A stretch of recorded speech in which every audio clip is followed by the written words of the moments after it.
आज अपने बात करेंगे किसी अनंत रेखीय आवेशित तार के कारण कितना विद्युत क्षेत्र उत्पन्न होता है। ठीक है, अनंत रेखीय आवेशित तार के कारण उत्पन्न होने वाले विद्युत क्षेत्र की गणना करनी है और वो भी गाउस के नियम की सहायता से। ठीक है, यानी अब अपने को पढ़ना है गाउस के नियम के अनुप्रयोग, यानी गाउस के नियम को उपयोग करके अलग अलग, जैसे कोई गोला है, कोई चक्ति है, वलय है, ठीक है, कोई तार है, कोई पट्टिका है, परत है, उन आदि के लिए अपने किस प्रकार से विद्युत क्षेत्र का मान ज्ञात करेंगे उसका निर्धारण करना है अपने को गाउस के नियम के आधार। ठीक है, तो जब भी अपने डेरिवेशन करें उसके अंदर अपने को दो स्टेप यूज में लेनी है।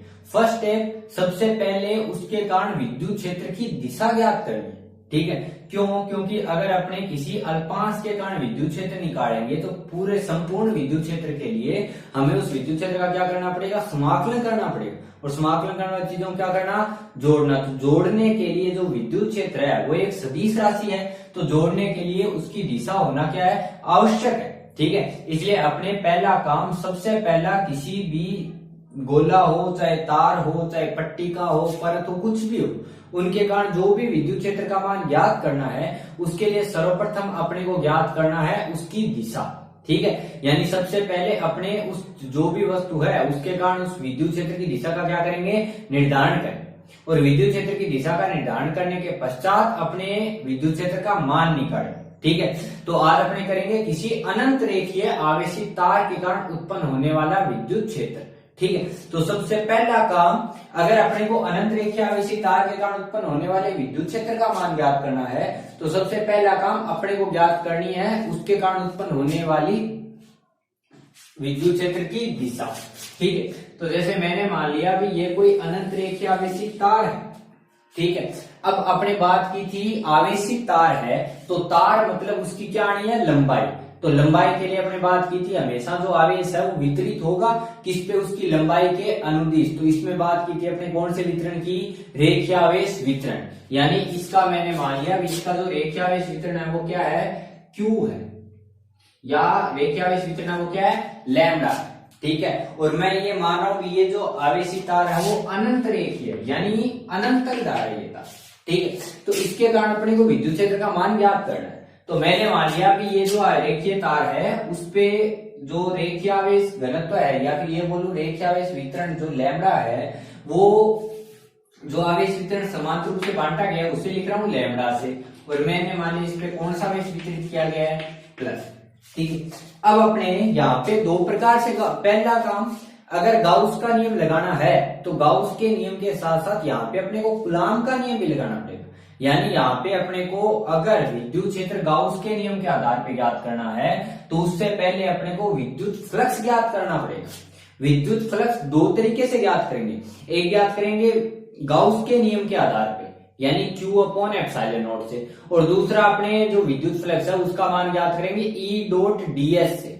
ठीक है, यानी अपने को दो विद्युत फ्लक्स ज्ञात करने हैं, एक तो कूलाम के नियम की सहायता से जो अपने लिखते हैं E.ds, और बाद में जो दूसरा है गाउस का नियम उसके आधार पे। और इन दोनों फ्लक्स को एक दूसरे क्या रखना है, बराबर, जहां से मान निकाल जाएगा E का। ठीक है, यानी सबसे पहला काम मुझे यहाँ पे देखनी है E की दिशा। तो अगर E की दिशा का निर्धारण करूं तो ये प्लस है, तो अपने E की दिशा के लिए बात की थी। E की दिशा का मतलब जिस बिंदु पे E का मान ज्ञात करना है उस बिंदु पे सदैव कितने कूलाम रखा जाएगा, प्लस का 1 कूलाम, ताकि प्लस रखने के कारण जो F और E है दोनों की दिशा क्या रहे, समान रहे। इसलिए यहाँ पे मैंने इस बिंदु P रख लिया, जिस बिंदु P पर मुझे विद्युत क्षेत्र की दिशा का मान क्या करना है, ज्ञात करना। ठीक है, अब अगर अपने बात करें विद्युत क्षेत्र की दिशा की, तो विद्युत क्षेत्र की दिशा के लिए अपने बात की थी 1 कूलाम आवेश रखना है, और 1 कूलाम आवेश रखने के पश्चात उस पर बल देखना है। जो दिशा बल की आएगी वही दिशा आएगी विद्युत क्षेत्र की।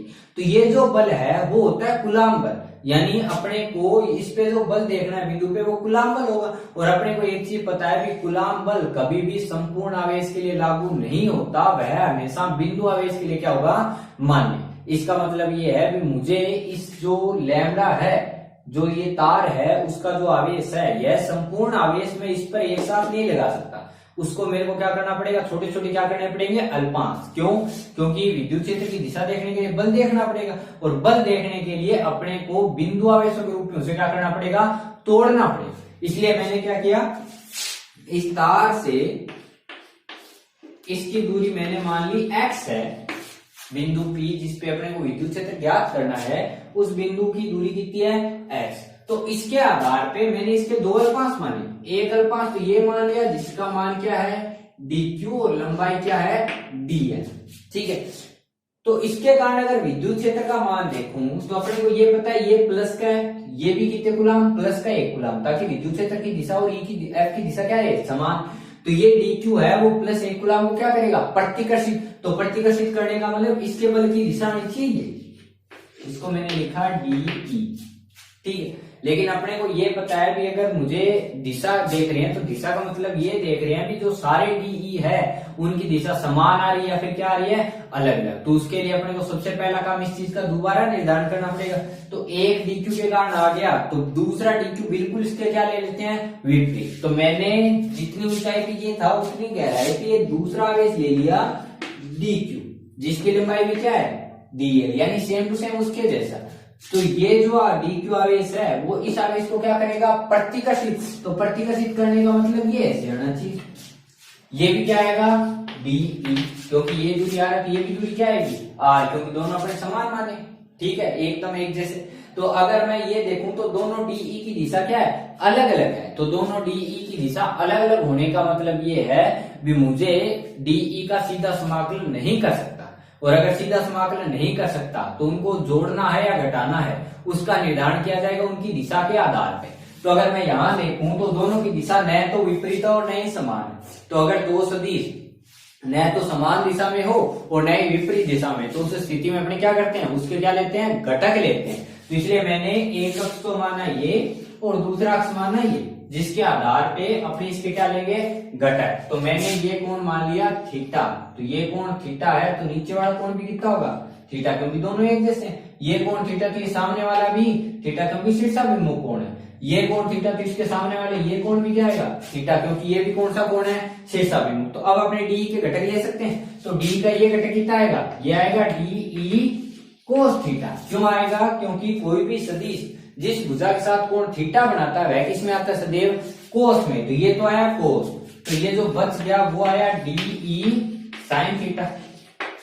इसी प्रकार अगर ऊपर वाले डी के घटक देखो तो ऊपर वाले डी का ये घटक तो आएगा डी कोस थीटा, क्योंकि इस रेखा के साथ वह थीटा कोण बना रहा है, और जो ऊपर वाला घटक आएगा वो आएगा डी साइन थीटा, ठीक है। तो अगर मैं इस घटक के अनुसार देखूं कि इन घटकों के अनुसार जो डी साइन थीटा और डी साइन थीटा है वो घटक एक दूसरे क्या है विपरीत है और उनके मान भी क्या है बराबर। इसका मतलब ये दोनों एक दूसरे क्या करेंगे निरस्त, जबकि जो डी कोस थीटा घटक है उनकी दिशा क्या है समान है। तो दिशा समान होने के कारण ये एक दूसरे ये क्या करेंगे आपस में जुड़ जाएंगे। इसलिए अगर मैं अनंत रेखीय आवेशी तार के कारण देखूं तो उसके कारण जो उत्पन्न विद्युत क्षेत्र है उसके क्षैतिज घटक तो परस्पर जुड़ जाते हैं क्योंकि उनकी दिशा समान है, जो कि डी कोस थीटा है, और जो ऊर्ध्वाधर घटक है यानी डी साइन थीटा वाले घटक इन दोनों की दिशा क्या है एक दूसरे के विपरीत है। तो एक दूसरे के विपरीत होने का मतलब ये है ये एक दूसरे को क्या करेंगे निरस्त, ठीक है। तो होता है अपने ये चीज देख सकते हैं भी ये जो ई है ई का परिणामी जो है यानी परिणामी जो विद्युत क्षेत्र है वो ऊर्ध्वाधर दिशा में प्राप्त न होके कौन सी दिशा में प्राप्त होना चाहिए क्षैतिज में, क्योंकि क्षैतिज वाले जो घटक हैं वो आपस में क्या हो रहे हैं जुड़ रहे हैं, ठीक है। तो इसके आधार पे अपने निर्धारण कर लिया उसकी दिशा का, ठीक है। तो यहां तक अगर अपने बात करें तो डी साइन थीटा कट रहे हैं, इसका मतलब इस तार के कारण जो परिणामी विद्युत क्षेत्र उत्पन्न होगा उस परिणामी विद्युत क्षेत्र की दिशा किस दिशा में होगी क्षैतिज दिशा में होगी, इसकी दिशा ऊर्ध्वाधर में नहीं होगी किसमें क्षैतिज में। तो अपने दिशा का निर्धारण तो कर लिया है, यानी इसके जो भी घटक आएंगे वो किस दिशा में आएंगे क्षैतिज दिशा, ठीक है। तो अब अपने को बात करनी है उस विद्युत क्षेत्र के परिणाम की, ठीक है, यानी उसका परिमाण कितना आता है, ठीक है। तो दिशा का निर्धारण हो गया, यानी जो तार है उसके कारण जो विद्युत क्षेत्र है उसकी दिशा आएगी क्षैतिज दिशा में। इसलिए मैंने ये अनंत रेखीय अगर आवेशित तार माना तो उस अनंत रेखीय आवेशित तार के कारण जो विद्युत क्षेत्र वो किस दिशा में आएगा क्षैतिज दिशा में उत्पन्न होगा, क्योंकि अपने परिणामी की बात करें कि परिणामी इस तरफ है। अब अपने को मान ज्ञात करना है ई का, तो ई का मान ऐसे कर सकते हैं डी कोस थीटा का मान निकालें, उसका क्या करते हैं समाकलन, लेकिन उसको ऐसे नहीं करना क्योंकि इस ई का मान अपने को निकालना है गाउस के नियम के आधार। ठीक है, तो मैंने मान लिया इसका रेखीय आवेश घनत्व लैम्डा है और इस पे आवेश कौन सा है, प्लस। अब अपने ई के मान को ज्ञात करना, लेकिन किसकी सहायता से, गाउस के नियम की सहायता से। तो गाउस के नियम के अंदर अगर अपने बात करें तो कहीं भी गाउस का नियम लगाएं तो गाउस के नियम में सबसे पहली चीज अपने को जिस भी चीज के कारण विद्युत क्षेत्र ज्ञात करना है या जिस भी वस्तु के ऊपर अपने गाउस का नियम लगाना है, सबसे पहले उसके ऊपर अपने को एक गाउसियन पृष्ठ मानना है। गाउसियन पृष्ठ का मतलब ये है कि उस आवेश को चारों ओर से क्या कर सकूं, बंद। तो अगर मैं बात करूं किसी रेखीय आवेश की, तो रेखीय आवेश को चारों ओर बंद किया जा सकता है किसी बेलनाकार आकृति के जरिए। ठीक है, जैसे ये रेखीय आवेश है, अगर मैं इसको ऐसे बंद कर दूं तो ये चारों ओर से ढक सकते हैं।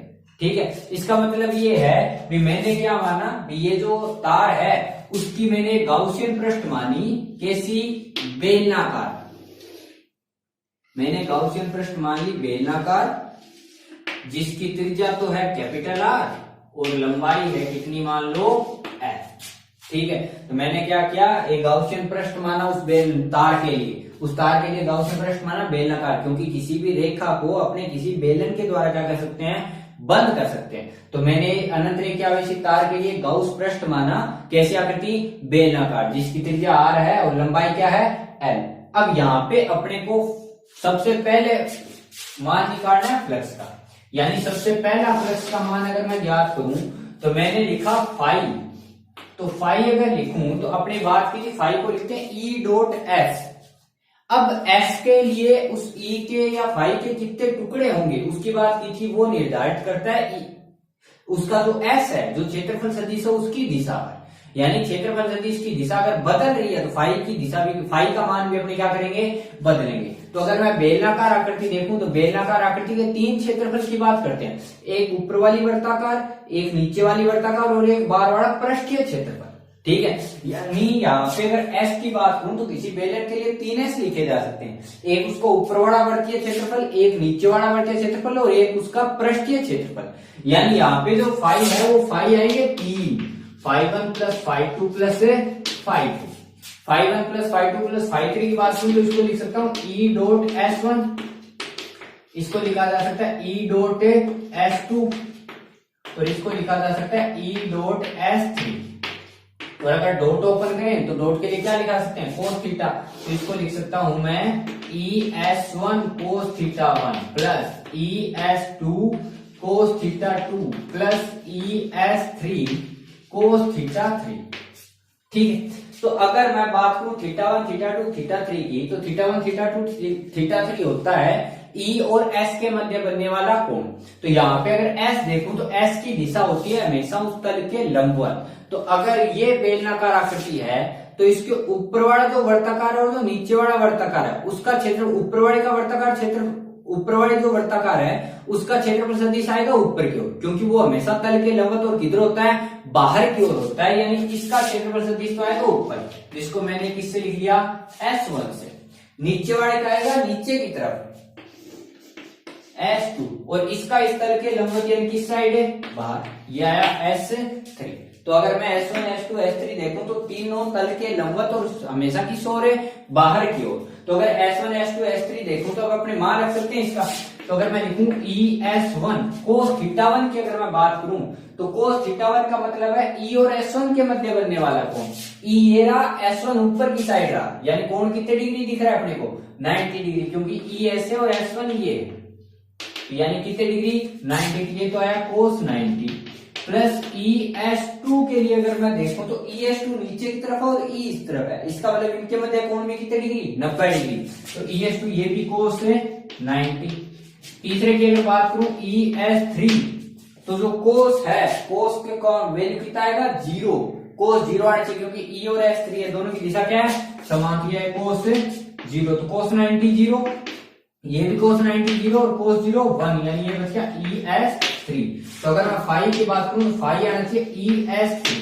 तो जो ये S3 है वो बच गया अपने पास उसका पृष्ठीय क्षेत्रफल, और पृष्ठीय क्षेत्रफल किसी बेलन का क्या लिखा जाता है, किसी बेलन का पृष्ठीय क्षेत्रफल लिखा जाता है 2 पाई r। ठीक है, यानी इसको लिख सकता हूं phi equal to E into 2 pi r और एच यानी उसकी ऊंचाई, और ऊंचाई की क्या लिया अपने एल, तो मैंने लिख लिया E into 2πr into L. 2πr है लिखा, उसका पृष्ठ किया है क्षेत्रफल, तो फाई का वैल्यू आ गया। अब अगर मैं गाउस का नियम की बात करूं तो गाउस का नियम ये बात कहता है जो फाई है वो क्या होना चाहिए, क्यू बटे एप्सिलॉन नॉट होना चाहिए। ठीक है, क्योंकि गाउस का नियम यही तो बात कहता है, जो फ्लक्स है वो हमेशा होता है क्यू बटे एप्सिलॉन नॉट, तो फाई लिखना चाहिए क्यू बटे एप्सिलॉन नॉट, जबकि अपने अकॉर्डिंग फाई है ई गुणा 2πr एल, तो मैं इसको लिख सकता हूं फाई की जगह ई गुणा 2πr एल बराबर किसके, क्यू बटे एप्सिलॉन नॉट, क्योंकि गाउस के नियम के फाई आर से क्यू बटे एप्सिलॉन नॉट, और अपना जो फाई आ रहा है वो आ रहा है ई गुणा 2πr एल। तो यहाँ पे अगर बात करूं ई की, तो ई कितना आया क्यू बटे 2πr एल, और नीचे क्या आएगा एप्सिलॉन नॉट।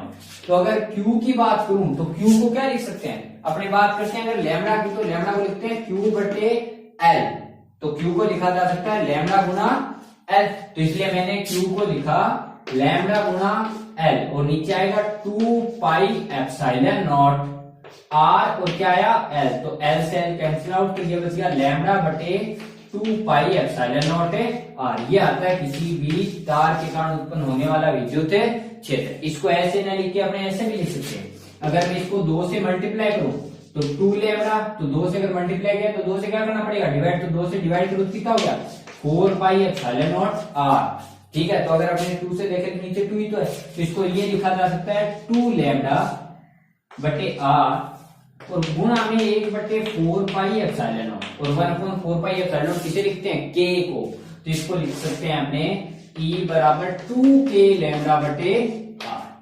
अगर मैं इस सूत्र को देखूं 2k लैम्डा बटे जो R है, ठीक है, तो यहाँ पे अगर अपने बात करें तो ये जो E है, जो आवेश, जो विद्युत क्षेत्र है वो आवेश के मान पर निर्भर नहीं कर रहा, वो निर्भर कर रहा है उसके रेखीय आवेश वितरण पर।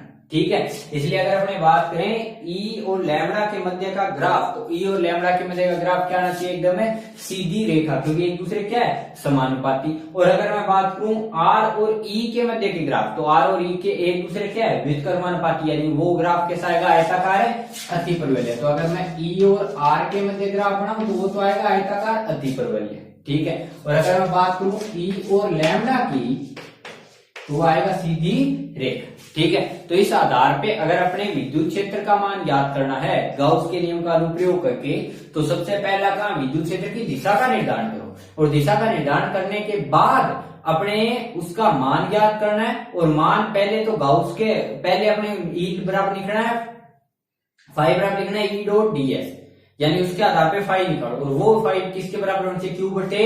आज अपने बात करेंगे किसी अचालक परत के कारण उत्पन्न होने वाले विद्युत क्षेत्र की। ठीक है, यानी एक अचालक परत है, ठीक है, और अचालक परत के ऊपर समरूप आवेशित है। समरूप आवेशित का मतलब है उस पर आवेश अगर समान रूप से बांटा जाए, यानी प्रत्येक कोई सा भी बिंदु उठा लो, सब बिंदुओं पे उस पे आवेश का मान क्या है, समान है। ठीक है, और अचालक परत, ठीक है, यानी आज अपने को डेरिवेशन करना है किसी समरूप आवेशित अचालक परत के कारण उत्पन्न विद्युत क्षेत्र। ठीक है, और वो भी अपने को ज्ञात करना है गाउस के नियम के आधार पर। ठीक है, तो अपने कल बात की थी अगर गाउस के नियम का अनुप्रयोग करें और उसके लिए अपने को किसी भी बिंदु पर विद्युत क्षेत्र का मान ज्ञात करना हो, तो सबसे पहला काम, सबसे पहले अपने जिस भी चीज के कारण विद्युत क्षेत्र का मान ज्ञात करना है, सबसे पहले उसकी क्या ज्ञात करनी पड़ेगी, दिशा।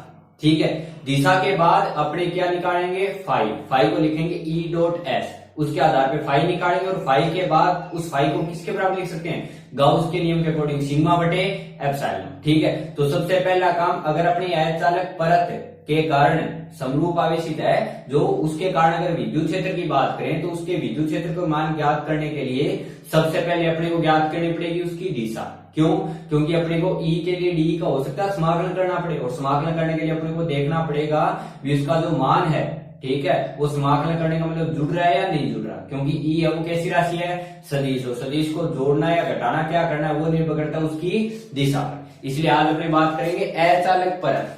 तो जैसे मैंने मान ली एक अचालक परत है,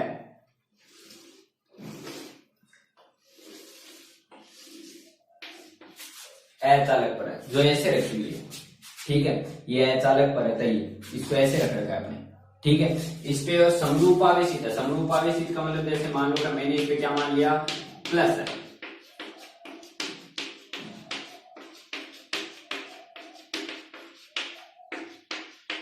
ठीक है। अब समरूपावेशित परत के कारण अगर अपने को कहीं पे विद्युत क्षेत्र ज्ञात करना है, तो अगर मैं परत देखूं तो परत एक आवेशों का बहुत बड़ा समूह हो गया, ठीक है। यानी उस पर आवेश एक बिंदु नहीं है, बहुत ज्यादा आवेश है। तो उसके लिए अपने अगर विद्युत क्षेत्र का मान निकाले तो विद्युत क्षेत्र के लिए जो लिखते हैं अपने, विद्युत क्षेत्र की दिशा देखने के लिए अपने जिस बिंदु पर विद्युत क्षेत्र का मान ज्ञात करना होता है, उस बिंदु पर अपने इकाई कूलाम आवेश रखते हैं और उस पे देखते हैं कूलाम का बल। तो कूलाम बल हमेशा लागू होता है किनके लिए, बिंदु आवेशों के लिए। इसका मतलब यह है कि पहला काम मेरे को इसको बिंदु आवेशों के रूप में क्या करना पड़ेगा, तोड़ना पड़ेगा। अब अगर मैं किसी परत की बात करूं तो परत का मतलब है उसका जो आवेश है वो किसके रूप में बंटेगा, उसके क्षेत्रफल। परत हुआ, ठीक है, जैसे वर्ग मानू इस टाइप से, ठीक है। यानी जो अपना कुछ पृष्ठीय क्षेत्रफल रखे, परत का मतलब एक चंद्र की तरह, ठीक है। तो उसके ऊपर जो आवेश है वो किसमें बंटेगा, उसके क्षेत्रफल में। इसलिए यहाँ पे बात होती है पृष्ठीय आवेश घनत्व, यानी इसकी सिग्मा की। इसकी बात करेंगे सिग्मा की, ठीक है, क्योंकि जो परत है वो अपना क्या रखती है, क्षेत्रफल। तो उसके आधार पे बात करें सिग्मा की, तो सिग्मा का मतलब यहाँ पे जो dq आवेश मानूंगा मैं, उसके लिए मुझे छोटे छोटे क्या मानने पड़ेंगे, क्षेत्रफल मानने पड़ेंगे, ठीक है। यानी यहाँ पे जो सिग्मा है, सिग्मा को लिख सकता हूँ dq बटे dA, यानी मुझे इसके क्षेत्रफलों के रूप में उसे क्या करना पड़ेगा, तोड़ना पड़ेगा, ठीक है। तो अब अगर मैं बात करूं इस परत के लिए, तो इस परत के लिए मैंने जिस बिंदु पर विद्युत क्षेत्र का मान ज्ञात करना है, जैसे इस बिंदु P पर मुझे विद्युत क्षेत्र का मान ज्ञात करना है, तो उस बिंदु P पर विद्युत क्षेत्र का मान ज्ञात करने के लिए इस परत के दो क्या लेने पड़ेंगे, अल्पांश। ये परत ऐसे है तो एक अल्पांश मैंने ऊपर मान लिया जिसका क्षेत्रफल dA है, और उसका बिल्कुल विपरीत किधर मान लो, नीचे, क्योंकि दिशा देखने के लिए अपने को कम से कम दो ही तो चाहिए। तो मैंने एक ऊपर ही माना और एक है नीचे, ठीक है। इसकी जो भी दूरी है उतनी दूरी पे मैंने इसको माना, बिल्कुल उसके विपरीत, ठीक है। तो यहाँ पे अगर मैं बात करूं इस पर विद्युत क्षेत्र की, तो इस पर विद्युत क्षेत्र का मतलब है कितने कूलाम आवेश रखो, एक कूलाम। तो ये जो dq आवेश है वो इस एक कूलाम को क्या करेगा, प्रतिकर्षित। तो प्रतिकर्षित करने का मतलब ये बनाना चाहिए ऐसे, इसको क्या करे, प्रतिकर्षित यानी धक्का देगा।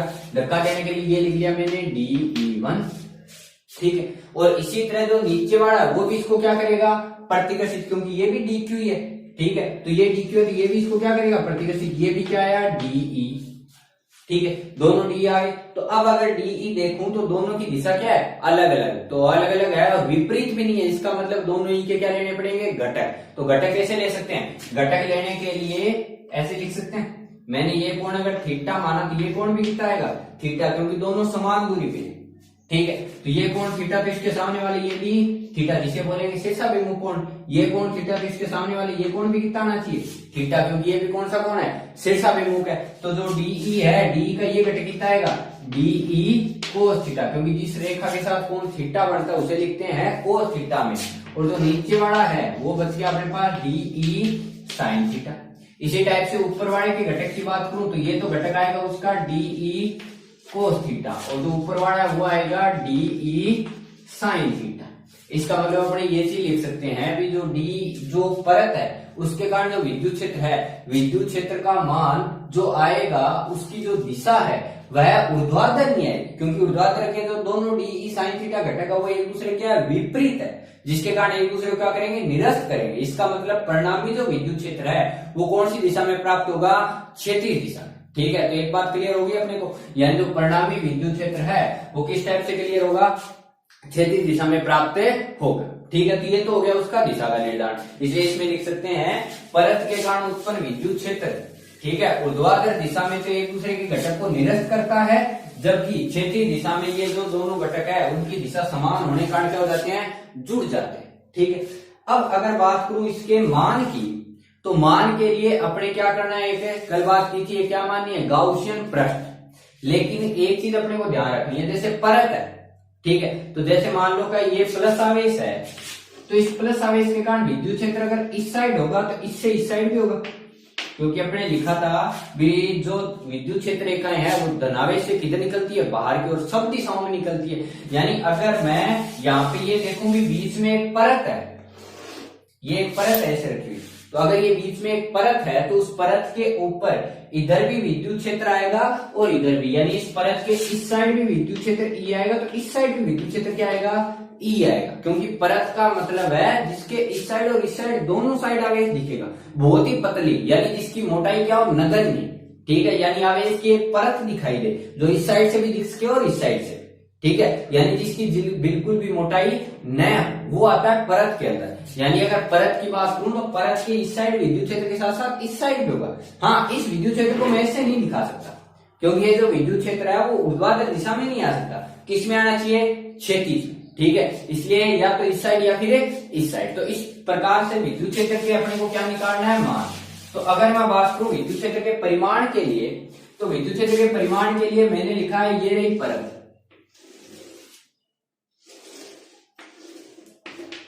अब अपने को इस बिंदु पे विद्युत क्षेत्र का मान क्या करना है, ज्ञात करना है। तो अपने अगर गाउस का अनुप्रयोग करना है तो उसके अंदर एक बात की थी भी जो कोई भी जिसके कारण भी अपने को गाउस का नियम लगा के विद्युत क्षेत्र ज्ञात करना है, सबसे पहला काम उसके लिए क्या ज्ञात करनी है, गाउसियन पृष्ठ। अब गाउसियन पृष्ठ है तो पूरी परत है, तो पूरी परत के लिए मैंने छोटा सा यहाँ पे आवेश माना, ये रहा, ठीक है, इस एक छोटा सा हिस्सा मान लिया जिसका क्षेत्रफल क्या है, मान लो ए है, ठीक है, इस परत का मैंने एक छोटा सा हिस्सा माना जिसका क्षेत्रफल क्या है, ए। तो मैंने एक छोटा सा जो आवेश माना उसके बाद उसका समाकलन कर दिया, ठीक है, यानी मैंने जो छोटा सा आवेश माना है उस आवेश को सबसे पहला काम क्या माननी पड़ेगी, गाउसियन पृष्ठ। तो गाउसियन पृष्ठ कैसे माना जा सकता है, अगर ये यहाँ पे है, ये परत ऐसे है, ठीक है, और इसके बीच में ये एक छोटा सा आवेश है, तो ये छोटा सा आवेश होने को इसको मैं बेलर के जरिए क्या कर सकता हूं, बंद, यानी एक ऐसा बेलर बनाया जा सकता है इसके ऊपर ऐसे, ठीक है, जिसके जरिए ये जो आवेश है वो चारों ओर से क्या हो जाएगा, घिर जाएगा, यानी इसके आकार का ही मैं बेलन आगे की साइड लेके जा सकता हूं। और ये गाउसियन पृष्ठ उस बिंदु तक ले जानी होती है जिस बिंदु पर अपने को विद्युत क्षेत्र का मान क्या करना है, ज्ञात करना है, ठीक है। तो मैंने मान लिया कि इस बिंदु पर विद्युत क्षेत्र ज्ञात करना है, तो इसको बेलनाकार आकृति ऐसे मान सकता हूं मैं, ठीक है। तो लेकिन गाउसियन पृष्ठ का मतलब होता है वह आवेश चारों ओर से क्या हो, बंद। तो अभी अपनी बात की जो परत है उसका इस साइड आवेश दिखने के साथ साथ इस साइड भी होता है, तो मैंने तो सिर्फ बेलनाकार आकृति इस साइड मानी है, तो इस साइड भी क्या माननी पड़ेगी, बेलनाकार आकृति, यानी ये जो बेलनाकार आकृति मानी जाएगी वो इस परत को क्या करनी चाहिए, पार करनी चाहिए। तो इसलिए मैंने इस बेलनाकार आकृति को इस साइड और बढ़ा दिया, पीछे की साइड, ठीक है। विद्युत क्षेत्र इससे इस तरफ है तो इससे होना चाहिए इस तरफ, क्योंकि अपने अभी बात की भी परत है, तो अगर आवेश सीधा है तो उससे विद्युत क्षेत्र बाहर यानी दोनों की ओर होगा, ठीक है। तो यहाँ पे अगर मैं विद्युत क्षेत्र की बात करूं तो विद्युत क्षेत्र की दिशा ही दोनों की तरफ, ठीक है। तो यहाँ पे दोनों की तरफ अगर दिशा ही, तो कल अपने बात की थी फाई निकालना, तो फाई क्या लिखोगे, ई डॉट एस। तो अगर मैं लिखूं ई डॉट एस लिखूं तो यहाँ पे ई डॉट एस, तो एस होता है क्षेत्रफल सदिश, और किसी बेलन के लिए अपने कितने क्षेत्रफल सदिश लिख सकते हैं, 3, ठीक है, 2 उसके वर्ताकार और 1 उसका पृष्ठीय, यानी यहाँ जो फाई है वो कितने टुकड़ों में तोड़ा जाएगा, 3 में। तो फाई लिख सकता हूँ φ1 प्लस φ2 प्लस φ3। φ1 को क्या लिख सकते हैं, E dot S1 plus E dot S2 plus E dot S3। अगर डॉट ओपन करें तो डॉट के लिए क्या लिख सकता हूँ, ई S1 cos θ1 प्लस ई S2 cos θ2 प्लस ई S3 cos θ3, ठीक है। तो अगर मैं इन दोनों को लिखूं तो अब θ1 और θ2 देखो, S1 अगर इसको मानूं मैं, S2 इसको मानूं पृष्ठीय क्षेत्रफल को, और S3 मैंने सबसे लास्ट वाले को माना, क्योंकि 3 हो सकते हैं। तो S1 की दिशा किस दिशा में होगी, इस तरफ, क्योंकि तल के बिल्कुल क्या होती है, लंबवत। S2 की दिशा तल के लंबवत किस साइड, ऊपर की ओर, और S3 की तल की दिशा किस साइड है, अंदर की ओर, इस साइड। तो अगर मैं S2 की बात करूं, S1 की बात करूं, तो S1 दोनों की दिशा क्या है, समान, यानी कोण कितने डिग्री, 0। तो इसे लिख सकता हूं ई S1 cos 0, ई S2 cos, S2 के साथ कितने डिग्री है, ई साइड, S2 ऊपर की साइड, यानी कितने डिग्री, 90। तो cos कितने डिग्री, 90, प्लस अगर मैं बात करूं ई S3 cos, तो ई S3 cos के अंदर अगर बात करूं तो इस साइड भी कोण कितने डिग्री है, दोनों का 0, क्योंकि दोनों की दिशा क्या है, समान है, तो ये भी कितने डिग्री, 0। तो फाई को लिखा जा सकता है cos 0 1, तो यानी इसको लिख सकते हैं ES1 प्लस ES2 वाला 0 गया क्योंकि cos 90 0 प्लस ES3। अब अगर मैं बात करूं S1 और S3 की, तो S1 और S3 किसी बेलनाकार आकृति की ऊपर वाला और नीचे वाले वर्ताकार पृष्ठों का क्षेत्रफल है, और किसी भी बेलन के लिए ऊपर वाले वर्त का जो क्षेत्रफल होता है वही किसका होता है, नीचे वाले का। यानी S1 और S3 क्या होने चाहिए, एक दूसरे के बराबर होने चाहिए। तो इसलिए यहाँ पे लिख सकता हूँ फाई बराबर ES1 प्लस ES1, ठीक है, क्योंकि S3 की जगह मैं वापस क्या लिख सकता हूँ, S1 लिख सकता हूँ। तो फाई बराबर आ गया 2ES1, ठीक है। तो ये तो मान किसका आया, फाई का, जिसको मैंने लिखा 2ES1। लेकिन अगर गाउस के नियम का अनुप्रयोग करूं तो गाउस का नियम ये बात कहता है जो फाई है वो बराबर किसके होना चाहिए, Q बटे एप्सिलॉन नॉट के। तो यहाँ पे मैं अगर फाई को लिख दूं तो फाई को अपने अकॉर्डिंग लिख सकता हूँ 2ES1 बराबर कितना, Q बटे एप्सिलॉन नॉट। तो इसको लिख सकता हूं, अगर विद्युत क्षेत्र की E चाहिए तो E को क्या लिख सकता हूं, Q बटे 2S1 एप्सिलॉन नॉट। तो इसको ये लिख सकते हैं कि E बराबर 1 बटे 2 एप्सिलॉन नॉट गुणा Q बटे S1, 1 बटे 2 एप्सिलॉन Q बटे S1। Q तो आवेश है और S1 क्या है, क्षेत्रफल।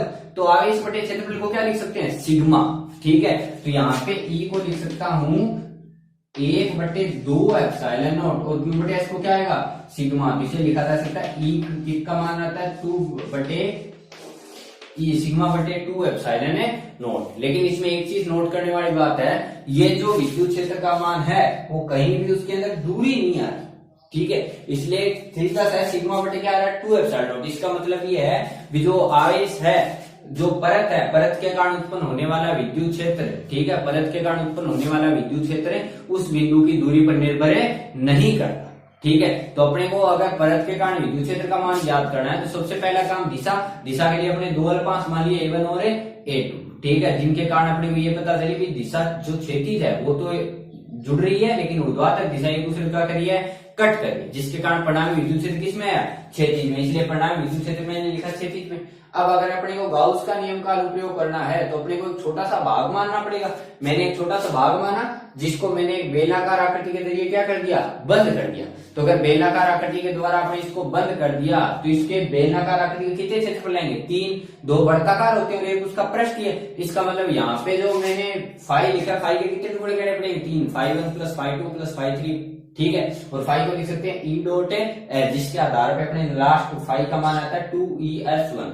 और गाउस क्या बात कहता है, ये जो फ्लक्स है वो किसके बराबर होना चाहिए, Q बटे एप्सिलॉन नॉट, यानी 2ES1 बराबर होना चाहिए Q बटे एप्सिलॉन नॉट। तो इसको लिख सकते हैं E इक्वल टू ये, और यहाँ पे जो Q बटे S1 बन रहा है वो क्या है, आवेश बटे क्षेत्रफल। तो आवेश बटे क्षेत्रफल किस चीज को दर्शाएगा, सिग्मा।